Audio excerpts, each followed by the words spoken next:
우리 그리스도인들은 하나님께서 저마다 경주자의 삶으로 우리를 부르셨습니다. 경주자가 뭔지를 알지요? 이 경주자로서 우리가 하나님 앞에 불렀다는 것이 성경의 사도 바울도 무엇보다도 그러한 사실을 우리에게 잘 설명을 해주고 있죠. 경주자의 삶의 모습이 우리 신앙인의 삶이다 하는 것을 잘 보여주고 있습니다. 그 경주자의 삶을 우리가 다하기 위해서는 분명한 목표가 있어야 됩니다. 그리고 내가 왜 그 경주를 해야 되는가 이유가 있어야 돼요. 그리고 우리가 그렇다면 그 경주자의 삶을 우리가 잘 하기 위해서는 그 경주의 성격이 어떤 성격인가라는 것을 정확히 파악해야 됩니다. 그래야 우리가 경주자의 삶을 잘 우리가 완주할 수 있다 하는 것이지요. 어떤 이들은 우승이 목표인 사람도 있고 또 어떤 이들은 우승이 전혀 관심이 없지만은 그 경주를 통해서 완주하는 게 목표인 사람도 있어요. 그러니까 경주를 통해서 나의 어떠한 그 한계점을 좀 극복하고 싶은 거지요. 확인받고 싶은 거예요. 자신의 연약한 부분들을 이 경주를 내가 완주를 함으로 인해서 뭔가 성취감을 느끼고 싶어서 경주에 그런 목표를 두는 사람도 있습니다. 결국 나 자신과의 싸움에서 연약함을 극복하기 위한 이러한 소중한 그런 목표를 가지고 경주에 임하는 사람들도 있습니다. 중요한 것은 뭐냐면은 어떤 경주의 삶이든지 간에 내가 이 경주를 하는가에 대한 이유를 찾는 거예요. 이유가 없이 그냥 무작정 달릴 수는 없잖아요. 우리가 달린다고 하면은 내가 왜 이 경주를 해야 되는가 하는 이유가 있어야 되는 것이죠. 그리고 내가 이 경주를 해야 된다면 나는 어떤 경주의 삶을 살아야 되는가, 경주의 삶의 정확한 성격을 파악을 해야 우리가 거기에 대해서 좀 더 세밀한 구체적인 계획을 세우고 나갈 수 있을 것이라는 것입니다. 그래서 오늘 히브리서 12장의 말씀은 히브리서 11장을 바탕으로 해서 우리들에게 올바른 경주자의 삶이 어떤 삶인가라는 것을 잘 보여주고 있습니다. 올바른 경주자의 삶이 어떤 것인가? 그것은 우리에게 믿음장이라고 불리는 히브리서 11장의 내용을 여러분들이 자세히 살펴보면서 여러분들이 어떤 경주자가 되길 원하십니까? 라고 지금 12장의 말씀을 우리에게 그것을 권면을 주고 있는 거예요. 그래서 오늘 이 말씀을 같이 살펴보면서 우리는 끝까지 믿음으로 잘 경주할 수 있는, 완주할 수 있는 경주자가 되기를 주의 이름으로 축복합니다. 우리 신앙은 시작했다가 중간에서 포기하면 아니 시작한만 못해요. 신앙은 우리가 한번 시작했으면은 끝까지 경주를 마무리를 지어야 됩니다. 바로 그것이 주님께서 우리를 부르신 부름의 자리라는 것을 잊지 마시기를 바랍니다. 먼저 우리가 살펴볼 것은 첫 번째로 우리 함께 같이 보겠습니다. 시작. 구름같이 둘러싼 허다한 증인들같이 경주하라. 이렇게 우리에게 오늘 말씀은 권면하고 있습니다. 1절을 보면 이러므로 우리에게 구름같이 둘러싼 허다한 증인들이 있다 그랬습니다.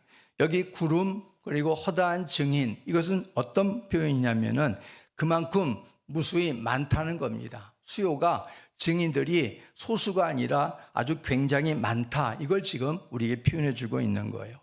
그 많은 사람들이 누군가? 히브리서 전장 11장에 나오는 믿음의 사람들이다, 이렇게 말해주고 있는 거예요. 히브리서 11장의 내용을 보게 되어지면 여러 종류의 믿음의 사람들을 우리에게 소개해주고 있습니다. 그 사람들 가운데 여러분이 아는 것처럼 하나님 앞에 양의 첫 새끼와 기름으로 예배를 드려서 하나님 앞에 연락되어지는 아벨의 또한 믿음의 제사의 내용이 나오고 있죠. 아벨의 제사뿐만 아니라 여러분들이 성경에 보게 되면 그 믿음의 우리가 선배들 가운데 여러분 노아도 알 것입니다. 홀로 하나님 앞에 방주의 설계도를 받아가지고 그 설계도를 가지고 세상에 외치면서 세상을 정죄하고 복음을 전하고 그러면서 그 방주를 완공해서 결국은 그 가족만이 홀로 방주 안에 들어가 구원받게 되어져서 믿음으로 의의 상속자라는 타이틀을 얻은 사람, 그게 바로 노아다, 이렇게 성경은 말해주고 있다는 것입니다. 뿐만 아니라 또 믿음의 선배들 가운데에는 노아뿐만 아니라 여러분이 잘 아는 아브라함도 있잖아요. 아브라함은 100세 이삭을 얻었습니다. 100세 이삭을 얻어가지고 하나님이 모리아산에 바치라 하니까 기꺼이 바쳤습니다. 그때 바칠 때에 아브라함은 어떤 마음으로 드렸다고 성경은 말씀해주고 있어요. 내가 이 이삭을 죽인다 할지라도 하나님이 다시 이 죽인 이삭을 살리실 줄로 믿고 제물로 드린 겁니다.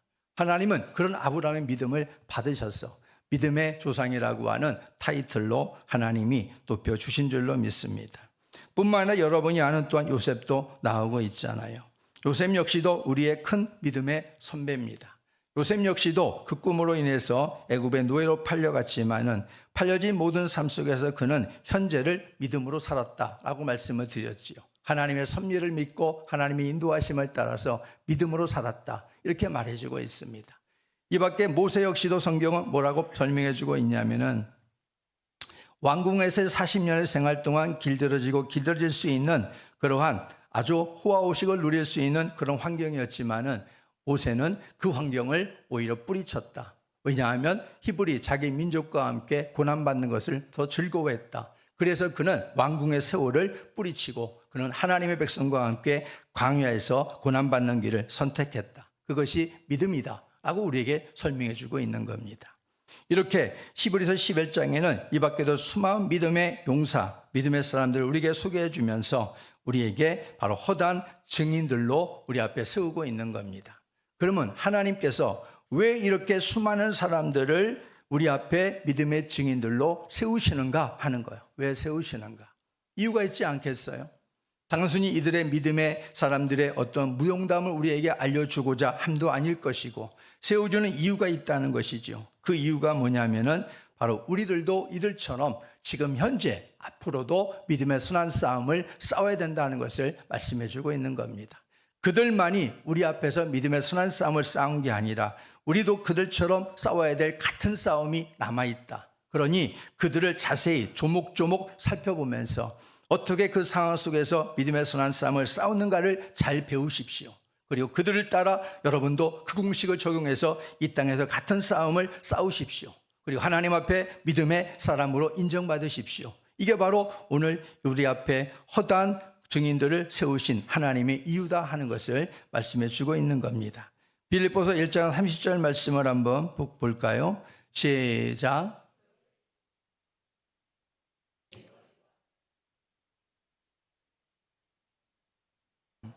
사도 바울이 빌립보 성도들에게 하는 말입니다. 너희에게도 그와 같은 싸움이 있다, 이렇게 말해주고 있지요. 비록 싸움의 종류가 약간의 어떠한 성격상의 차이는 있을지 모르지만 우리는 전체적으로 공통 분모를 가지고 있는 게 그리스도인들은 바로 믿음을 지키기 위한 이 같은 싸움이 있다 하는 것입니다. 이들은 온몸으로 삶으로 부딪히면서 하나님의 말씀이 옳다는 것을 증명해 나갔습니다. 하나님의 약속은 분명히 이루어진다. 많은 이들이 하나님이 어디 계시냐 말하고 하나님의 그 말씀이 과연 이루어질까라고 의구심을 품을 때에도 믿음의 사람들은 아니다. 하나님은 살아계시고 하나님의 말씀은 이루어질 것이고 반드시 우리 가운데 그 약속은 성취될 것이라고 하는 사실을 증명해 보이면서 살아간 사람들, 그 사람들이 히브리서 11장의 믿음의 사람들이다 라는 것입니다. 그럼 우리에게 이렇게 구름같이 둘러싼 허다한 증인들이 우리에게 보여주고 있는 것, 그건 역시도 우리에게 그런 똑같은 경주를 하라고 하는 것이 아니겠는가 하는 것이죠. 그래서 우리들도 여전히 현재 자리에서 신앙의 경주는 이들처럼 해야 된다 하는 겁니다. 웬만한 곳에는 우리가 끄떡하지 않고 내가 가는 이 길에 웬만하면은 우리가 요지부동함으로 이 길을 끝까지 가야 된다 하는 겁니다.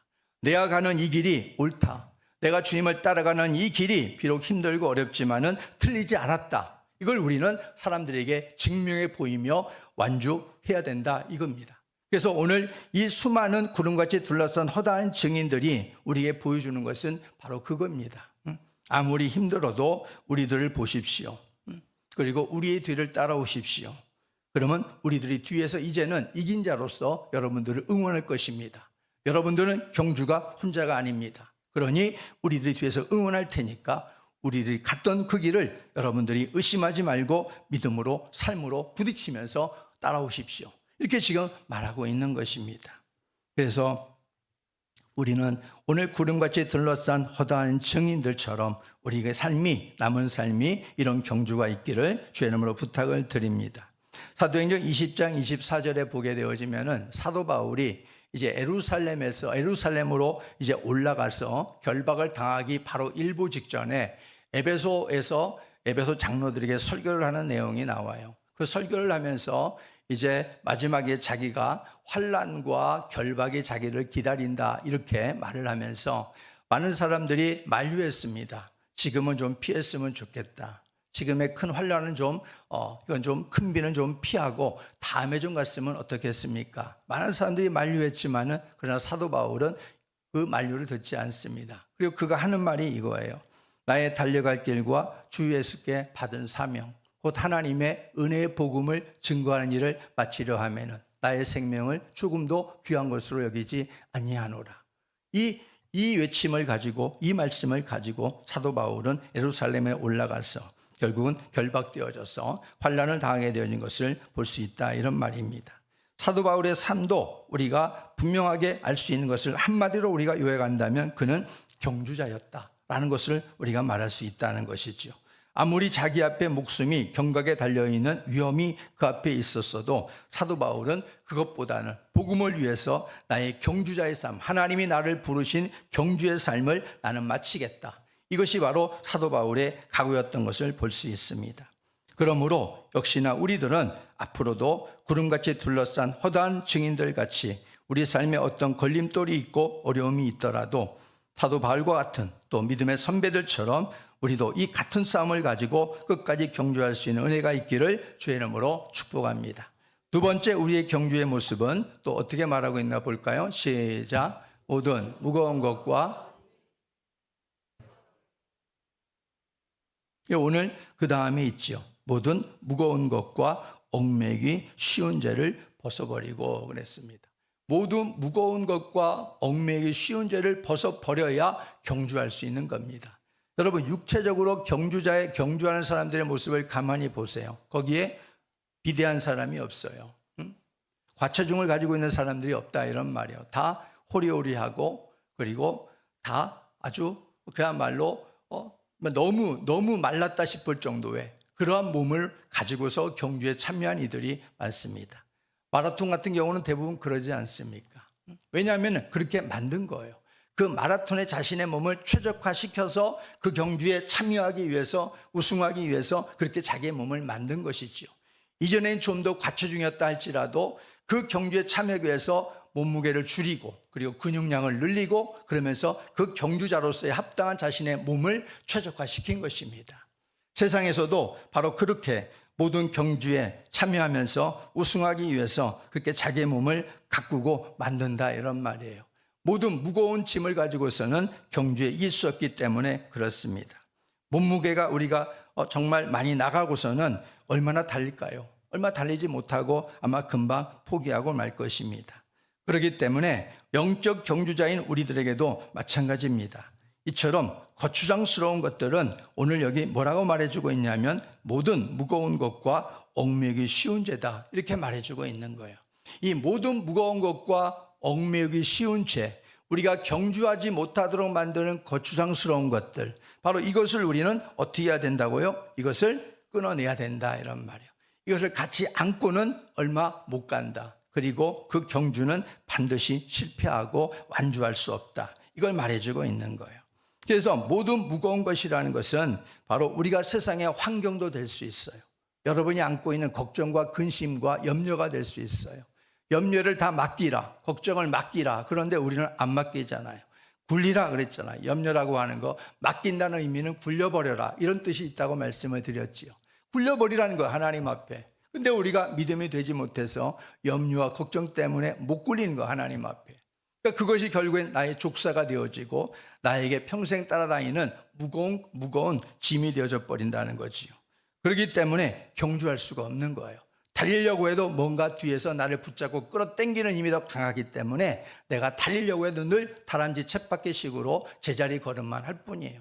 신앙의 진보가 없다 이런 말입니다. 그리고 또한 얽매기 쉬운 죄는 이것은 허약한 우리의 약점을 파고드는 것입니다. 여러분 가운데 어떤 부분이 내가 하나님 앞에서 약한 취약점을 가지고 있는가? 여러분이 잘 아실 거예요. 내가 어떤 부분 때문에 자꾸 넘어지는가? 넘어져도 왜 자꾸 반복되어지고 반복되어지는 삶인데도 불구하고 하나님이 그렇게 반복된 삶을 통해서 나에게 말씀하시지만은 나는 왜 그것을 못 고치는가? 여전히 반복되는 잘못된 삶을 여전히 내가 달고 살아가는가? 이게 뭐냐면은 나의 족쇄거든요. 이게 바로 모든 무거운 것과 얽매이기 쉬운 죄입니다. 이런 모습들을 우리가 가지고 살아가게 되어지면 결코 경주할 수 없습니다. 잘못된 그러한 삶의 모습들, 나를 올가매고 있는 나의 허약한 나의 육신적인 죄악된 삶의 모습들을 철저하게 끊어내야 된다는 거예요. 어떤 사람들은 물질이 바로 족쇄가 되는 사람도 있어요. 얽매이기 쉬운 죄가 평생 물질이 따라다닙니다. 또 어떤 사람은 얽매이기 쉬운 죄가 사람이 평생토록 따라다닙니다. 사람을 못 끊어내는 거예요. 물질을 못 끊어내는 거예요. 그렇기 때문에 그는 경주하는데 늘 제자리 걸음을 할 수밖에 없는 거예요. 여러분들이 일반적으로 생각을 해보세요. 운동하는 사람이 경주하는 마라토너가 뒤에다가 커다란 무게를 짊어지고 달린다고 생각해 보세요. 얼마나 갈 수 있을까요? 결국에는 그 지혜로운 마라토너는 어떻게 할까요? 그런 무거운 짐을 다 벗어 던지지 않겠습니까? 그래야 자기가 잘 달릴 수 있다는 것을 알기 때문에. 이건 일반적인 지혜가 아니겠습니까? 신앙생활의 영적인 경주자에게도 이런 지혜가 필요하다 이런 말이에요. 그래서 우리를 무겁게 붙잡고 있는 것이 무엇인가를 우리가 살펴서 끊어내는 은혜가 있기를 주의 이름으로 축복합니다. 성경은 선언하기를 죄의 문제는 이미 예수 그리스도께서 십자가를 통해서 해결해 주셨다라고 우리에게 선언하고 있어요. 로마서 6장 6절 말씀 볼까요? 시작. 우리가 알거니와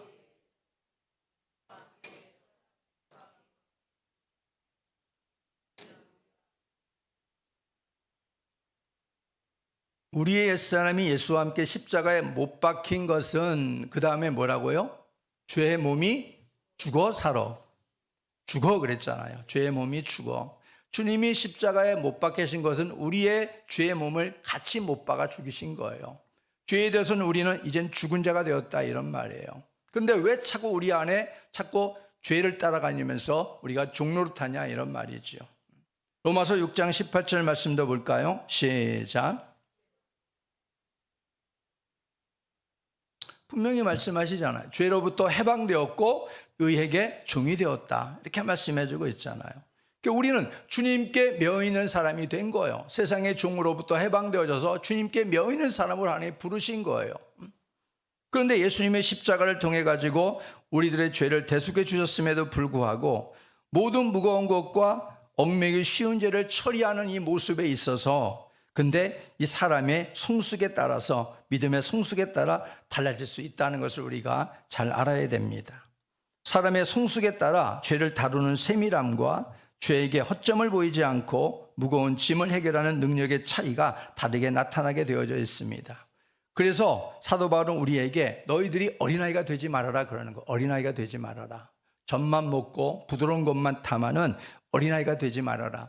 단단한 음식, 딱딱한 음식을 마음껏 소화시킬 수 있는 그러한 장성한 자가 되어라 말하는 거예요. 어린아이가 일을 처리하는 것과 장성한 자가 일을 처리한 것과는 분명히 달라질 것입니다. 그래서 사람의 신앙의 성숙도에 따라서 이러한 모든 무거운 것과 얽매이기 쉬운 죄를 처리하는 모습이 달라진다 이런 말이에요. 그러나 중요한 것은 어떤 죄라도 우리는 어떤 죄의 모양이라도 우리는 버려야 된다고 성경은 교훈해 주고 있습니다. 신앙의 성숙이 있든 아니면 신앙의 성숙이 좀 뒤처지든 모든 그리스도인들에게 하나님이 권면하시는 것은 죄는 모양이라도 버려라. 죄는 모양이라도 버려라. 우리 그렇게 말씀해 주고 있지요. 이것들을 십자가 앞에서 어떻게 처리하는가에 따라서 우리들의 경주의 승패는 달려 있는 것입니다. 여러분 다윗을 보세요. 다윗의 아내들은 여러 아내들이 있어요. 아히노암도 있었고 아비가일도 있었고 또 미갈도 있었고 처첩들도 있었고 또 밧세바도 있었잖아요. 그런데 밧세바는 우리아의 아내입니다.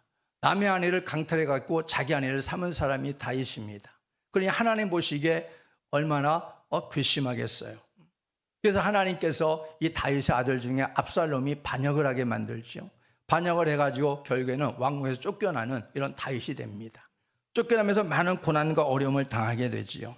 그러면 다윗은 거기서 배우게 됩니다. 그리고 나서 다시는 시행착오를 하지 않습니다.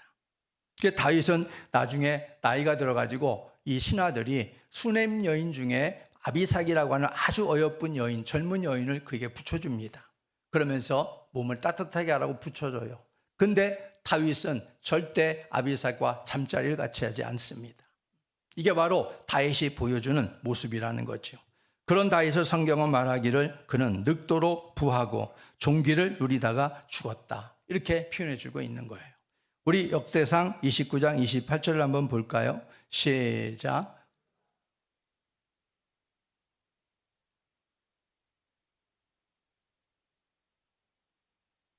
여기 그가 나이 많아 늑도로 부하고 종기를 누리다가 죽었다, 이 말은 무슨 말이에요? 하나님이 그의 삶을 인정하셨다라는 거예요.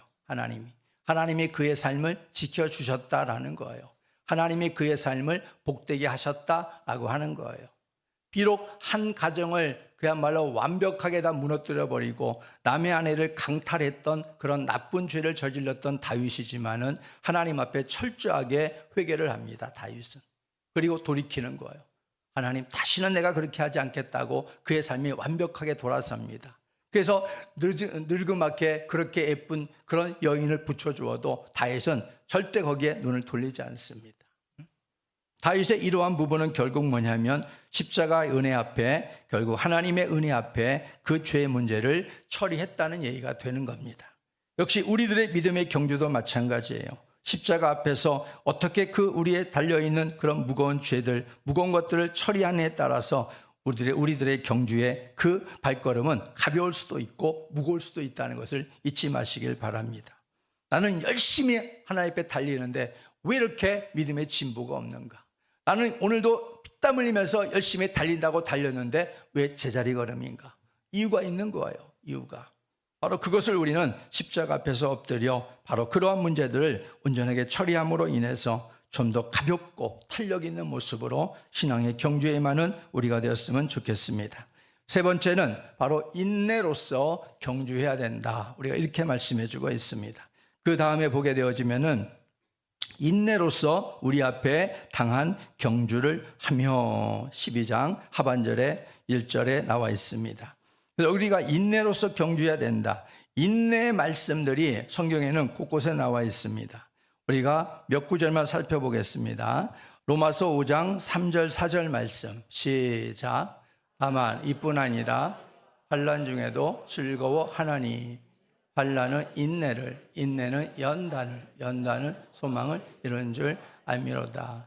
누가복음 시작. 너희의 인내로 너희 영혼을, 마지막 야고보서 1장 시작.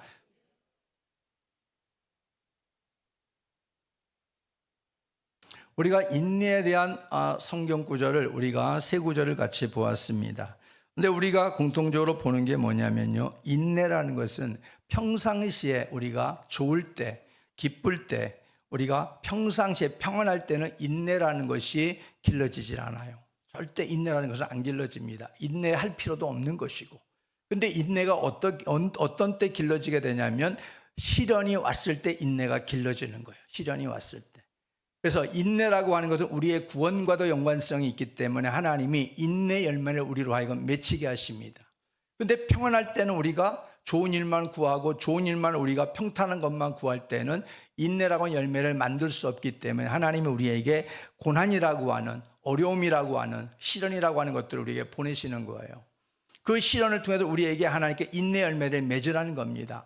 또 왜 나만 하나님이 괴롭히시나 이렇게 말하지 말고, 하나님 왜 또 나를 또 이렇게 힘들게 하시나, 왜 다른 사람은 내버려도 왜 나에게 고통스러운 일을 또 만나게, 이런 말 하지 말고, 그런 일이 오게 되어지면 하나님이 나에게 인내 열매를 맺게 하시는구나 생각하면 될 것입니다.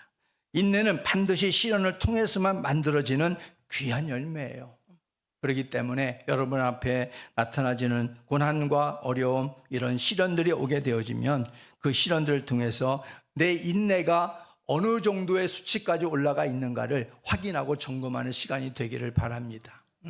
사람은 시련이 오게 되어지면 인내가 바닥이 나요. 내 인내가 평상시에는 아주 그야말로 태평양 바다보다 넓은 것 같다가도 이 시련과 고난이 한 방에 오게 되어지면 그것이 완전히 바닥나 버립니다. 그 바닥을 드러내게 되어져 있어요. 그렇기 때문에 하나님은 우리 자신을 너무나 잘 아시지요. 그래서 하나님이 원하시는 그 수준에 오르기까지 하나님이 시련을 통해 가지고 우리에게 인내 열매를 맺도록 하시는 것입니다. 신앙의 열매는 인내로 맺어지는 것입니다. 인내하지 않으면 제대로 우리가 신앙의 열매를 맺을 것이 단 하나도 없다는 것을 꼭 기억하길 바랍니다. 대충대충 맺혀지는 열매는 하나님이 절대 인정하지 않습니다.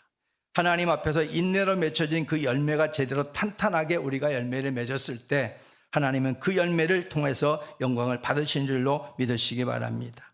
인내를 잘하는 게 신앙생활 잘하는 거예요. 인내를 우리가 잘하는 사람은 이길 수가 없는 거예요. 그것을 우리가 성경을 통해서 잘 배워야 될 줄로 믿습니다. 인내로 경주하기 위해서는 인내로서 이겨나가신 예수님을 우리가 기억해야 돼요. 우리의 인내는 바닥을 들어 보이기가 쉽고 우리는 육체적으로 쉽게 피곤하며 낙심하는 그런 존재가 되기 때문에 우리가 그럴 때마다 우리가 인내로 경주하기 위해서는 인내로서 이겨나가신 예수님을 기억해야 됩니다. 오늘 3절 말씀 볼까요? 3절 본문에 시작.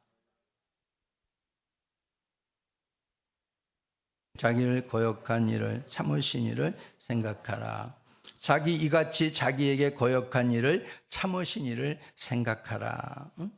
예수님도 얼마나 수없이 인내하셨는지 몰라요. 성경을 보게 되면 그야말로 하나님의 아들이시기 때문에 그렇게 인내해야 된다라고 하는 의무감보다는 우리가 예수님을 바라보게 되어지면 야, 예수님 대단한 모습이다. 정말 예수님은 사람의 똑같은 우리의 몸을 입으시고 오셨으면서도 참 대단히 많은 인내를 하셨구나. 그분의 인내는 본인을 위해서 인내가 아니잖아요. 그분의 인내는 오롯이 우리들을 위한 인내예요. 세상의 인류의 구원을 위한 다 인내였다는 것을 알 수가 있습니다. 그렇기 때문에 우리가 믿음의 경주를 하면서 인내하기 어려울 때, 인내로서 경주해야 되는데 이게 안 될 때, 그럴 때 우리는 누구를 기억해야 되냐? 예수님을 생각해야 된다는 것입니다. 예수님이시라면 이 인내의 상황, 이 정말 인내 바닥을 드러내고 있는 나의 상황 속에서 어떻게 예수님이라면 하셨을까? 어느 정도 예수님은 참으셨을까? 내가 참지 못해 뛰쳐나가고 싶은데 그때 주님은 나에게 어떤 말씀을 하실까? 성경의 11장의 믿음의 많은 선배들의 어떤 선배를 나에게 주님께서는 추천해 주실까? 이런 것들을 우리가 생각해야 된다 이런 말이에요. 그래서 결국 히브리서 11장에 있는 믿음의 사람들의 모습은 우리가 인내 자리에서도 만날 수 있는 사람들이 많이 있어요. 살펴보면 이런 사람은 나의 인내의 자리와 내가 인내해야 될 자리에 같이 동행해야 될 사람이 아닌가 싶을 정도로 그런 믿음의 사람들이 많이 있다 이런 말이에요.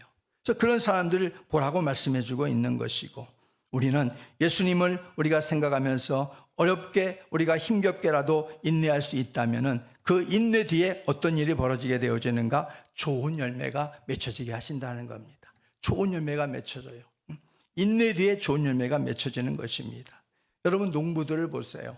농부가 그렇게 땀 흘려가지고 그렇게 열심히 땀 흘려가지고 농작물을 그렇게 갖고 왔는데 하루아침에 그냥 홍수나 이런 재해로 인해 가지고 하루 종일 쑥대밭이 돼버린 경우들 많이 봤잖아요. 농부가 하는 얘기가 그러잖아요. 다시는 농사하지 않는다. 난 다시는 농사하지 않습니다. 그런데 다음에 가보면 또 농사하고 있어요. 그러면서 농부는 뭘 바라고 있냐면 내가 이렇게 다시 땀을 흘리고 수고하면은 내가 인내하고 하면은 그러면 좋은 열매를 줄 거야. 좋은 열매를 이번에는 얻을 거야. 그런 생각을 가지고 하는 거예요. 그리고 마침내 좋은 열매를 맺었을 때에는 농부는 지난날에 쓰라린 이런 시련보다는 앞으로 또한 자기에게 나타나질 선한 열매를 위해서 힘을 낼 수 있는 것 아니겠습니까? 우리도 마찬가지, 우리의 삶 속에서도 그래서 이렇게 인내가 필요한 것입니다. 농부들의 인내도 어쩌면 우리가 살아가는 믿음의 인내 속에 잘 적용할 부분이 분명히 있을 줄로 믿습니다. 그래서 아무리 어렵고 힘들어도 인내로서 주님의 그 인내를 배우며 주님이시라면 어떻게 견뎌내셨을까라는 그러한 초점에 우리가 맞추어서 인내로 경주하는 우리 삶이 되기를 주의 이름으로 축복합니다. 그리고 마지막으로 우리의 경주의 좋은 모습은 어떤 모습인가? 2절 말씀 읽어보겠습니다. 시작. 믿음의 주여 아멘.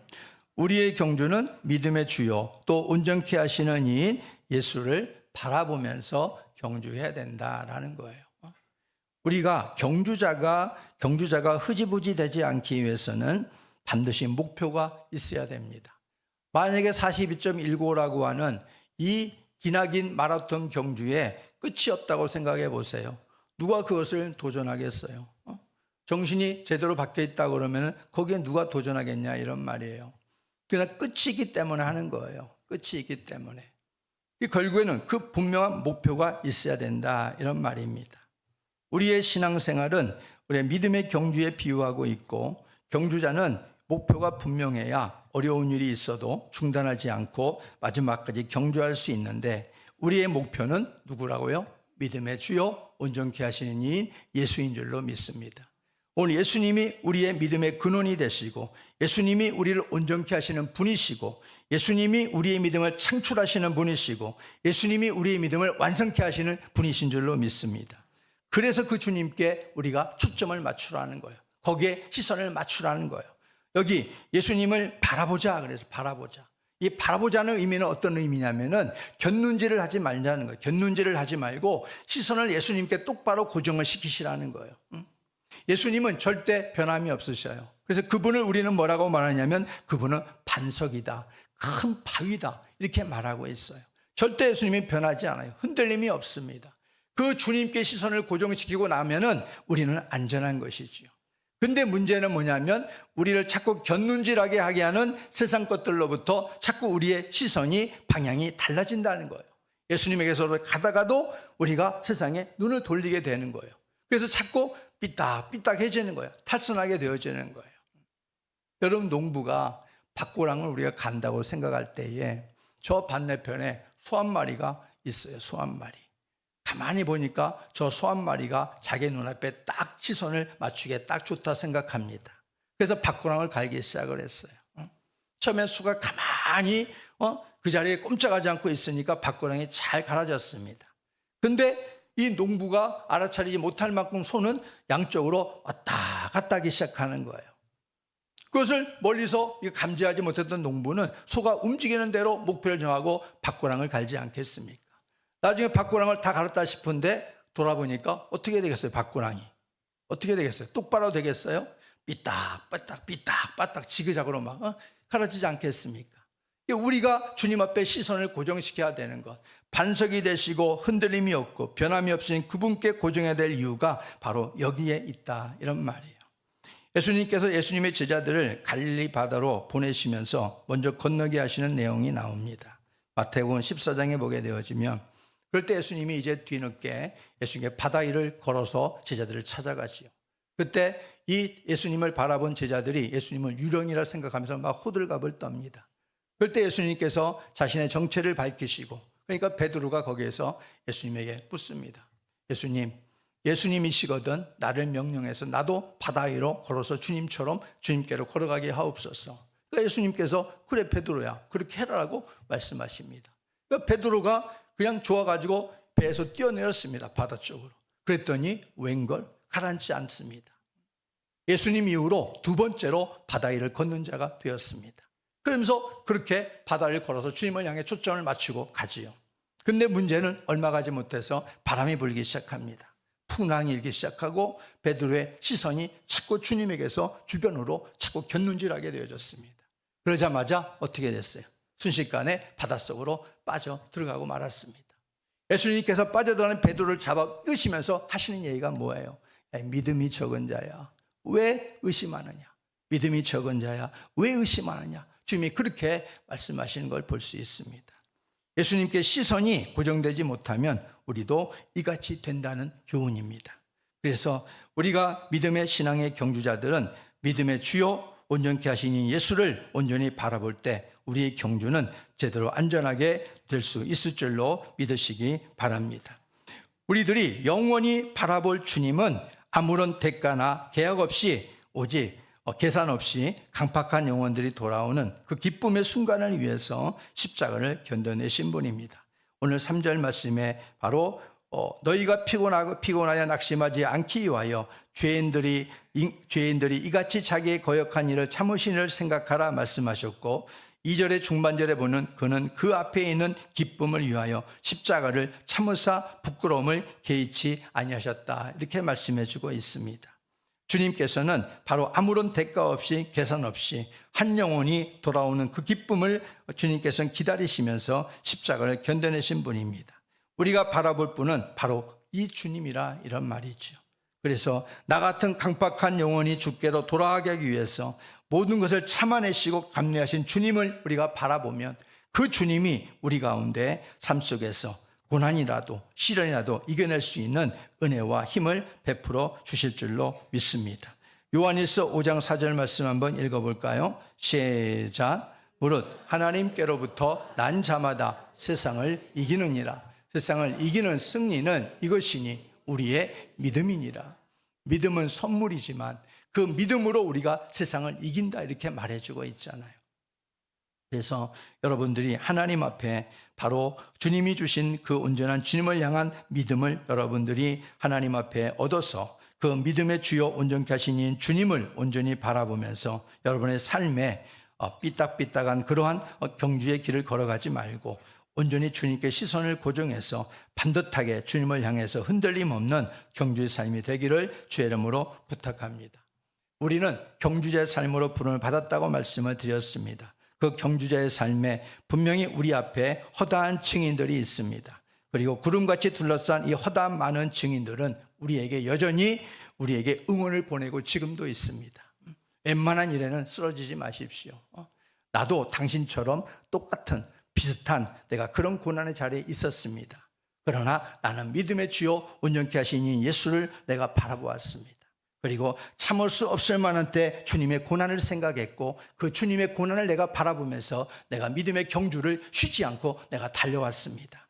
그러니 당신도 할 수 있습니다. 그러니 포기하지 마십시오. 웬만한 일에 여러분이 절망하지 마시고 여러분 열심히 달려가십시오. 지금 여러분이 달려온 그 시간만큼 달려온 그 시간들은 여러분들 잘 달려왔습니다. 걱정하지 마십시오.